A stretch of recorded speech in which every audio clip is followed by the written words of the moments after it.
Bienvenue dans C'était mieux dans le débat, un épisode spécial de C'était mieux dans le livre. Dans C'était mieux dans le livre, un podcast cinéma, on compare une adaptation audiovisuelle à son œuvre originale. Et surtout, on essaye de répondre à l'éternelle question. Est-ce que c'était mieux dans le livre ou pas ? Mais comme chaque adaptation est une œuvre à part entière, c'est surtout l'occasion de réfléchir aux raisons derrière certains changements présents dans une adaptation, en tenant compte des contraintes du médium. Dans cet épisode débat, vos fidèles serviteurs Siméon et Maëlo, enfin moi-même, vont proposer l'œuvre qui sera le sujet d'un prochain épisode. Ça va, Siméon, d'ailleurs ? Salut ? Ouais, salut, ça va. Quelle œuvre tu nous proposes, Siméon, pour ce premier débat ? Alors, je veux faire une grosse dédicace à Anaëlle, qui, je pense, n'a jamais écouté le podcast, mais c'est pas grave, peut-être qu'elle aura une surprise un jour. T'as des potes qui écoutent pas le podcast ? Ouais, j'en ai plein. Mais du coup, est-ce que c'est vraiment tes potes ? Non, je rigole.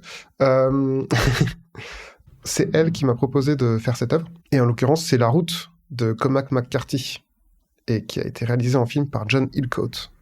Waouh. La Route, c'est un film depuis 2009, de 111 minutes, écrit par Joe Penhall et réalisé par John Hillcoat. Mais La Route, c'est surtout l'adaptation d'un livre de Cormac McCarthy, qui est sorti en 2006 et qui fait 244 pages. Et en fait, je me suis pas spoil, moi je l'ai jamais lu, donc je sais pas exactement de quoi ça parle. Donc ça va être super bien pour le vendre aux auditeurs et pour te le vendre. Tu veux n'avoir aucun argument ? Si, j'ai quand même des arguments. C'est pas parce que je connais pas le sujet que j'ai pas d'arguments.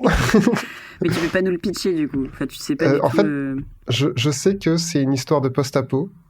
Je sais que c'est deux personnes, je crois, un père et son fils, qui, vu le nom de l'œuvre, se déplacent sur une route pour aller d'un point A à un point B. Mhm. Et je crois que ça a un sous-texte écologique, puisque je crois que c'est une apocalypse liée à une explosion nucléaire ou quelque chose comme ça. Et je crois que ça se passe aux États-Unis. Voilà. Donc en fait, j'en sais pas beaucoup plus. Et c'est aussi pour cette raison que je veux faire ce truc, que je veux faire cet épisode. Parce que c'est un livre qui m'intéresse depuis pas mal de temps. C'est un gros classique dans la littérature américaine. J'ai beaucoup de potes qui l'ont lu, qui l'ont tous adoré. Et donc je pense que ça peut vraiment être une bonne découverte en fait. Et j'ai pas du tout envie de me spoiler l'histoire. J'ai juste envie de le découvrir. Donc autant que ce podcast serve à ça.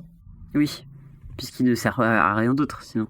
Bah, sinon on s'emmerde. Enfin, moi je veux bien lire les Twilight, mais il y a un moment ça va pas beaucoup me plaire quoi. Donc autant que je découvre des trucs sympas quand même.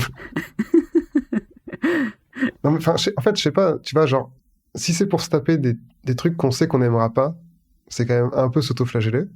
Si c'est pour regarder des trucs qu'on sait qu'on aimera parce qu'on les a déjà vus 1000 fois, bah c'est sympa, mais on n'apprend pas grand-chose de nouveau.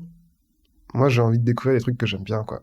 J'ai envie d'élargir mes horizons, en fait, tu vois, Maëlo. Moi, je sors de la boîte. Tu sais pas si tu vas bien aimer. Non, mais je prends le risque. Moi, j'ai un call. Ouais. J'ai deux hypothèses sur cette proposition. Alors, je connaissais pas du tout et effectivement, ça a l'air très intéressant. Je pense que j'avais déjà vu l'affiche du film. J'ai deux hypothèses sur pourquoi tu veux faire ce film. Ah, alors, Hypothèse t'as vu l'affiche du film, donc tu sais déjà. Non, j'ai commencé par mon hypothèse la plus probable, qui est que tu veux juste un film sérieux sur ton Letterboxd à enregistrer, parce que je te connais et t'en as marre de mettre des films pourris sur Letterboxd. Hypothèse 2, tu veux clairement juste te rincer l'œil pendant je ne sais pas combien de temps dure le film, j'ai pas écouté, mais parce qu'il y a Viggo Mortensen. 111 minutes. Voilà, tu veux 111 minutes de Viggo Mortensen, voilà. Alors... payé aux frais de C'était mieux dans le livre. Bravo. Et franchement, je comprends. On peut allier travail et plaisir. On est ensemble. Moi, voilà, c'est possible, ouais. Alors, les deux arguments se tiennent. J'avais même pas pensé au Letterboxd, tu vois, donc c'était vraiment pas ça. En plus, excuse-moi, mais le dernier film que j'ai enregistré, je crois que c'est Le Rêve américain, donc tu vois, je regarde des films sérieux, en fait. Oui, je sais très bien que tu regardes rien qui te fait plaisir juste pour Letterboxd. Si, je regarde des trucs qui me font plaisir, mais bref. Okay. Et, mais oui, Viggo Mortensen est un gros argument. J'ai un autre argument sur les acteurs qui jouent dedans, c'est que sur la fiche Wikipédia, j'ai vu qu'il y avait aussi Charlize Theron qui joue dedans. Charlize Theron qui est l'actrice de Furiosa. Entre autres. Donc imagine un monde post-apo, oui entre autres, mais moi je la connais que pour ça. Un monde post-apo où il y a Furiosa et Aragorn qui se retrouvent pour affronter des monstres radioactifs. Mais qui n'a pas envie de voir ça, en fait? Ok, waouh, je m'incline. Meilleur argument. Il y a une autre raison qui fait que j'ai envie de regarder ce film, c'est que ce film a aussi été adapté en BD. Et il a été adapté en BD par Manu Larsenet, Oh, qui est, voilà. Alors, Manu Larsenet, moi, j'avoue que je connais assez peu son œuvre, et je le connais juste pour un tout petit truc qu'il a fait, c'est Le Retour à la Terre, qui sont des petites BD humoristiques où il parle de sa vie de citadin qui va vivre à la campagne. Et c'est des BD avec un style très léger. C'est presque, voilà, c'est quelques coups de crayon, etc., mais c'est très léger. Et il a fait une adaptation de La Route, dont j'ai vu la couverture. Et c'est dans un style très très différent de ce qu'il faisait dans Le Retour à la Terre. Et évidemment, Le Retour à la Terre, c'est humoristique. Là, La Route, je crois que c'est quand même une histoire un peu triste et sérieuse. Donc, donc ça a l'air d'être très très différent aussi de ce pourquoi je le connais. Et donc, ça me donne aussi très envie d'aller lire sa BD. Parce que je pense que ça peut être super sympa de découvrir un auteur de BD qui change complètement à la fois d'univers et de style graphique. du coup, tu voudrais qu'on fasse un épisode où on parle de 2 adaptations en un épisode? Non, pas forcément, mais juste si t'aimes bien le film et que t'aimes bien le livre, bah vas-y, si t'as la foi, tu peux acheter la BD et tu peux peut-être en parler un peu, mais c'est pas forcément Ah l'idée oui. de faire un épisode dessus, quoi. Petite parenthèse, si jamais t'aimes bien Manuel Arsenet, enfin que tu veux voir d'autres, Ouais, il a fait aussi Blast, où il change aussi de style graphique. Blast, ça n'a rien à voir avec la chaîne YouTube? Mais ça n'a C'est rien à voir. Ah, ok. Ok, bah je note, Vraiment, je ça n'a rien connais à voir pas. avec la choucroute dont on est en train de parler. Ok, C'est juste Blast de Manuel Arsenet, ça a l'air très bien. ok. Moi, Parce je que, connaissais en pas. vrai, si, c'est un peu à voir, mais c'est parce qu'en fait, quand j'étais en école de cinéma, on avait, on avait eu un module d'adaptation de BD. On devait adapter des BD en film. Et la promo au-dessus de la mienne, ils avaient dû adapter Blast. Ok. J'ai un dernier argument. Encore? Mais punaise, ça ne s'arrête plus. Eh ben ouais, attends. Tu es plus préparé que pour nos épisodes habituels. Bah oui, mais parce que si ça m'a permis d'éviter de faire Twilight 3, moi je suis preneur, hein. Je vois que la motivation est énorme.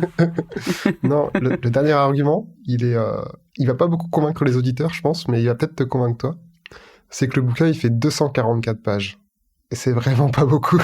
Ouais, c'est pas énorme. Donc ça se lit vite. Ah oui, effectivement, 244, ça va. C'est pas Twilight. Non, ça va pas être 550 pages de Bella et Edward qui se tournent autour sans jamais rien faire et en étant toxiques l'un envers l'autre. Et toi, Maëlo, qu'est-ce que tu nous proposes? Eh bien, ma proposition, Simeon, tiens-toi bien, c'est Je m'accroche.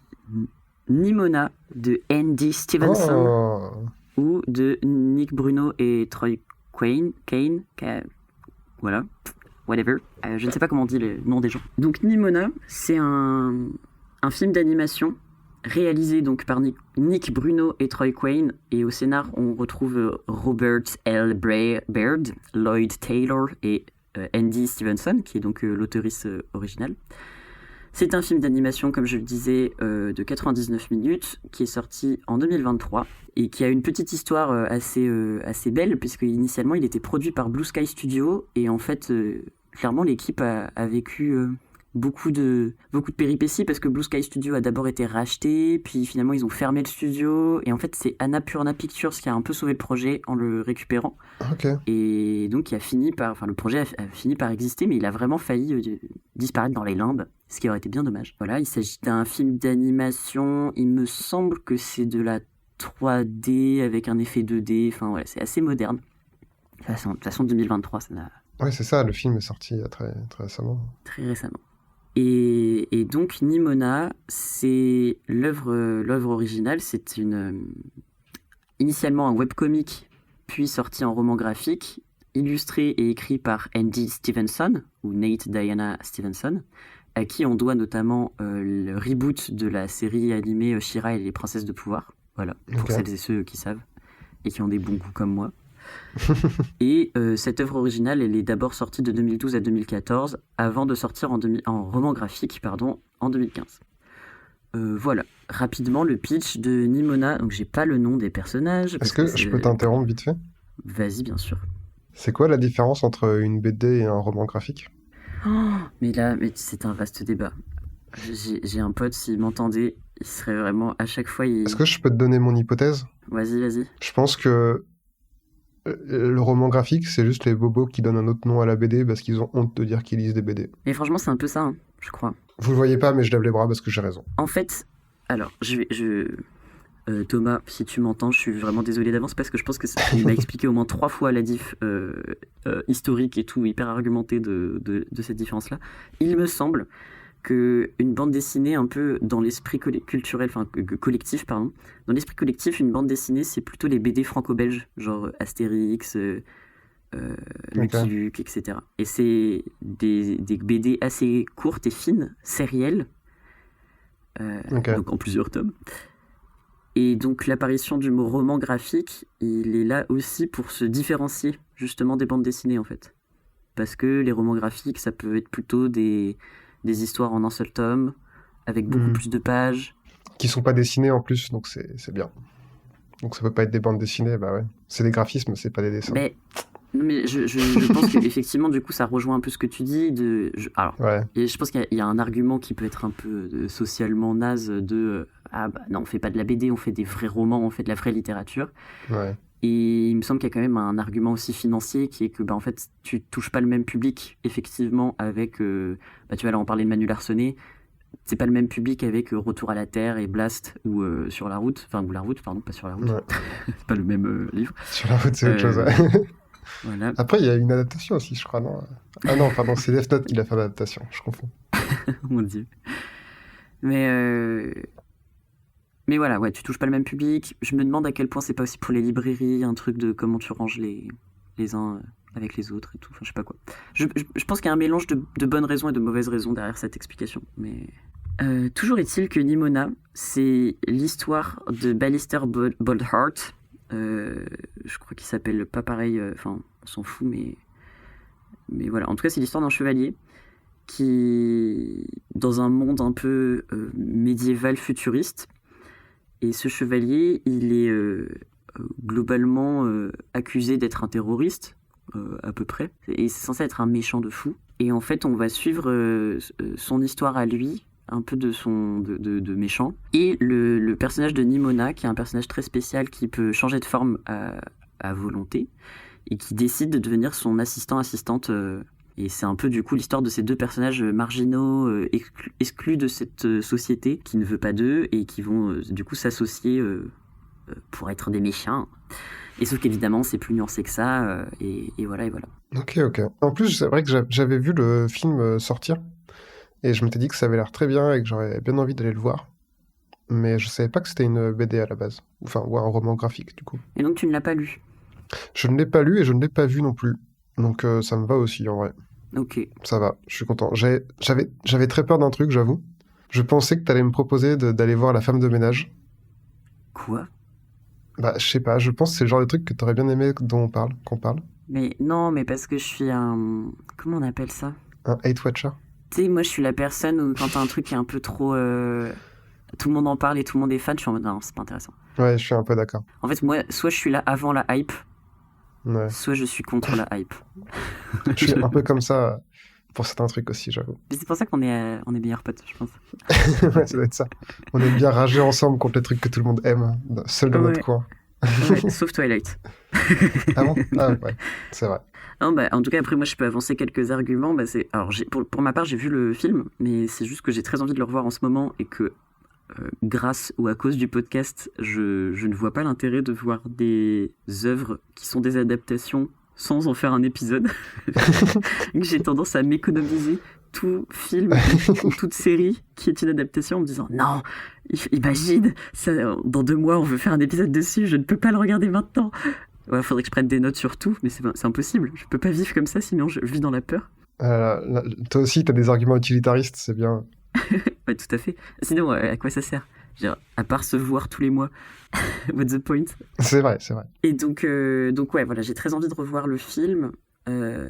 En plus, j'ai également un argument casting, puisqu'il y a les 2 personnages principaux sont interprétés par Riz Ahmed, enfin doublés donc par Riz Ahmed et Chloé Grace Moretz. Chloé Grace Moretz, ça me dit un truc, mais Alors Riz Ahmed, peut-être que ça te dit quelque chose. Il a joué dans Sound of Metal, mais il a joué dans d'autres trucs. Enfin, Son nom est pas hyper connu, mais en fait, si tu vois sa tête, je suis sûr que tu vas faire ah, mais oui, bien sûr. Je connais pas Sound of Metal. Il a joué dans Venom. Il joue le méchant dans Venom. Ah, c'est nul, Venom. Ouais, bon, ok. Et Chloé Grace Moretz, elle a joué dans 1 milliard de trucs. Genre Kick-Ass, genre Carrie de 2013. Ah, j'aime bien Kick-Ass. Ah oui. Ok. Elle a joué dans 1000 choses. 1001 choses. Oui. Et donc c'est super. Et surtout, je n'ai pas lu le roman graphique. Et donc même chose, je vais pas lire le roman graphique si c'est pas pour un épisode en fait. À quoi bon? Bah oui, quel intérêt. De lire, si c'est pas pour l'épisode, mais vraiment... What the fuck en fait. Donc voilà. Et en plus, j'essaye aussi d'argumenter pour les gens qui écoutent l'épisode. Et donc Nimona, ça a quand même la particularité d'être une œuvre, que ce soit dans l'œuvre originale ou le film.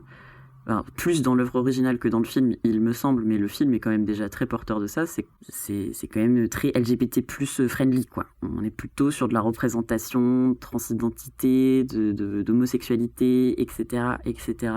Et donc, pour mon plus grand plaisir, évidemment, comme chacun et chacune le sait, je suis un énorme queer. Voilà. C'est vrai. Voilà. Et en plus, j'aime beaucoup ce que fait Andy Stevenson. Et j'ai pas lu. J'ai beaucoup aimé She-Ra et les princesses de pouvoir. Et je n'ai lu aucune œuvre encore qu'il ait illustrée, écrite. Ok, ça va, c'est des bons arguments, j'accepte. Cool. Mais dis-moi, Maëlo, comment on décide si on fait Nimona ou La Route? Eh bien, Simeon, je suis très content que tu me poses la question. Parce que maintenant, chers auditeurs, c'est à vous de choisir la prochaine œuvre que vous voulez comparer. Si vous préférez Nimona ou La Route, si vous êtes Team Simeon ou Maëlo, globalement, hein, vraiment, vous demande de choisir entre papa et maman. Ah ouais, c'est un plébiscite, quoi. Ok, très bien. On vous donne rendez-vous sur nos réseaux sociaux, Instagram et Blue Sky à CMDL Podcast tout attaché, ou bien sur le Discord Studio Carton C, que vous pourrez retrouver depuis le site cmdl.studiocartonc.fr. Et d'ailleurs, sur le Discord, c'est l'occasion de papoter et de faire connaissance. Le résultat sera annoncé à la fin du prochain épisode. D'ailleurs, on se retrouve le mois prochain pour vous dire si Charlie et la chocolaterie de Roald Dahl et Mel Stewart, c'était mieux dans le livre ou pas. Salut. Et si vous votez pas, on désignera, comme à l'école. Donc ouais, attention. Voilà, c'est ça. Attention.